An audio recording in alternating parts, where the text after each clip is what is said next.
Assalamu alaikum warahmatullahi wabarakatuh. Hello, I'm Dar Shokat, and today in this lecture, I'm going to start the seventh unit of political science of class 12th. The unit is entitled as Security in the Contemporary World. It means that what is the need of security in the present or in the modern world? This is the name of the unit. So in this unit, first we need to discuss what is security and types of security, or we can say the aspects of security.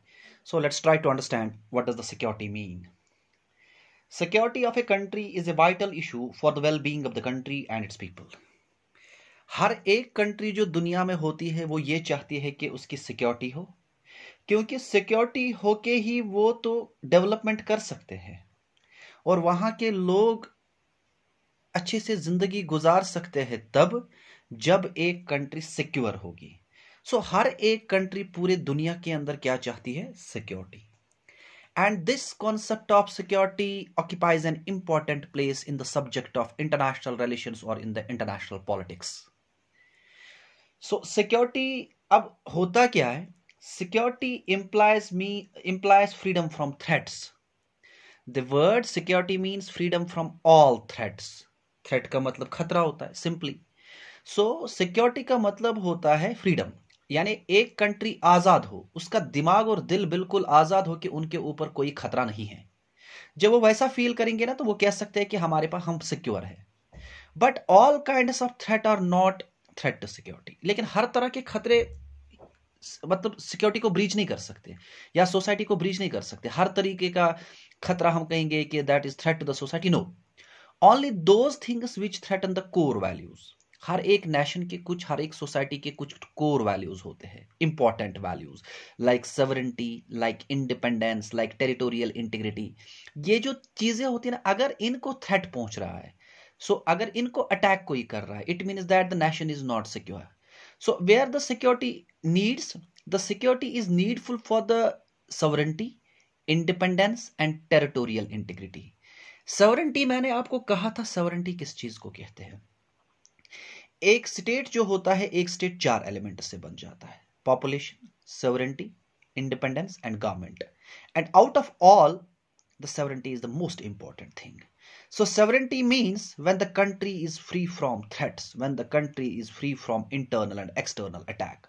So every nation of the world wants to free from the internal and external attack. And when the sovereignty of the country is free from the internal and external attack, when the independence of the country would be maintained, when the territory of the country would be in a peace, then we can say the country is secure. So hope so you understood what does the security mean. Next is, what is traditional security? What is traditional security? We have two types of security: traditional security and non-traditional security. Now let's try to discuss what is traditional security. In traditional concept of security, the greatest danger to a country is from military threats. पुराने ज़माने में traditional security उस चीज़ को कहते थे जब किसी country को खतरा होता था मिलिट्री से। सो सिंपल, मिलिट्री से। So military threat is always from other country by war and military action. So country ये सोचती थी अपनी जगह कि कोई कंट्री, एग्जाम्पल के तौर पे चाइना, इंडिया ये सोच रहा है कि चाइना की मिलिट्री कभी भी मुझ पे अटैक कर सकती है। सो जब ऐसा होगा ना, और मिलिट्री इंडल्ज होंगे किसमें? वॉर में। जब दो कंट्रीज के मिलिट्री के बीच में वॉर होगा और उनके दिल में ये होगा कि थ्रेट, हमारे पास थ्रेट है, हमें थ्रेट आ सकता है, हमें खतरा है कंट्री के मिलिट्री से, और उस कॉन्सेप्ट को हम कहते हैं traditional security. So this traditional security endangers the core values. हाँ, इससे खतरा हो सकता है सोसाइटी और नेशन के कोर वैल्यूज को, जो मैंने बताई: sovereignty, independence, integrity of a country. जब किसी और कंट्री, जब कोई एक कंट्री किसी दूसरे कंट्री पे हमला करे, वहां की मिलिट्री किसी दूसरे कंट्री पे हमला करे, तो वो वहां की सॉवरेनिटी को, उसको खराब करना चाहेंगे, उनकी इंडिपेंडेंस को खराब करना चाहेंगे, उनकी टेरिटरी को खराब करना चाहेंगे, नुकसान पहुंचाना चाहेंगे। So this concept is known as traditional security. So what we have learned, what we have mug up regarding the traditional security is from the military threats. और it's considered as the greatest danger. सबसे बड़ा danger यही माना जाता है कि जब country पे किसी और कंट्री से मिलिट्री अटैक आ जाए और उसके कोर वैल्यूज को डिस्ट्रॉय करने की कोशिश की जाए, उसे हम कहते हैं ट्रेडिशनल सिक्योरिटी। उसके बाद नॉन ट्रेडिशनल सिक्योरिटी है। तो नॉन ट्रेडिशनल सिक्योरिटी किस चीज को कहेंगे? Non traditional security refers to the security threats which go beyond military threats. यानी नॉन ट्रेडिशनल सिक्योरिटी का सिंपली मतलब ये होता है कि वो बहुत ज्यादा ब्रॉडर होगा, वो बहुत ज्यादा खतरनाक होगा as compare to the military threats.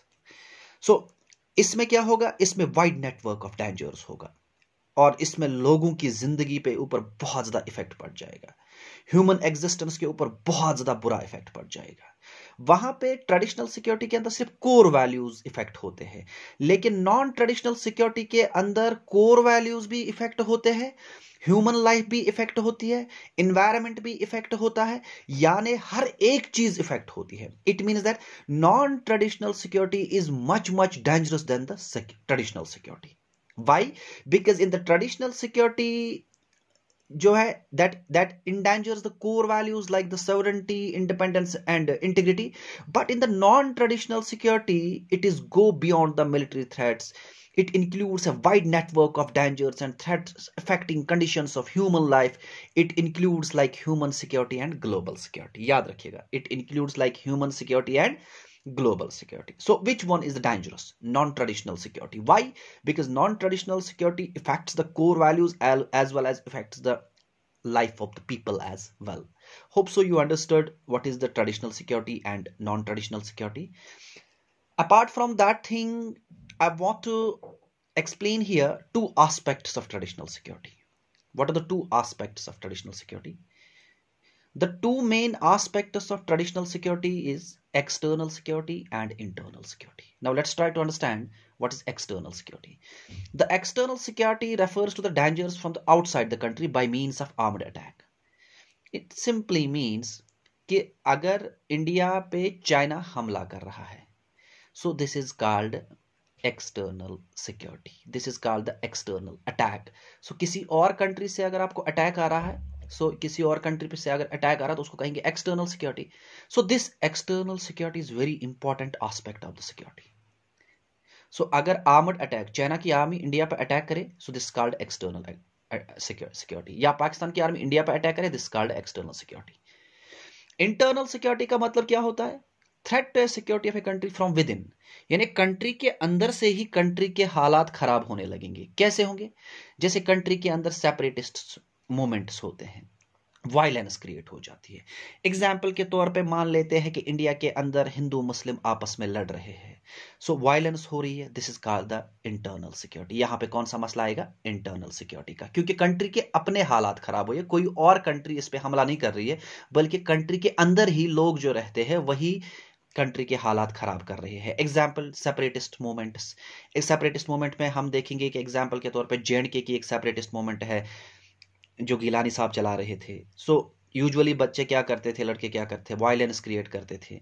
सो उसमें तो चाइना का कोई रोल नहीं है. सो कंट्री के अंदर से जब कुछ ऐसे लोग उठेंगे जो कुछ ऐसे प्रोटेस्ट एजिटेशंस क्रिएट करेंगे, यानी डिस्टर्बेंस क्रिएट करेंगे, उसको हम कहते हैं इंटरनल सिक्योरिटी.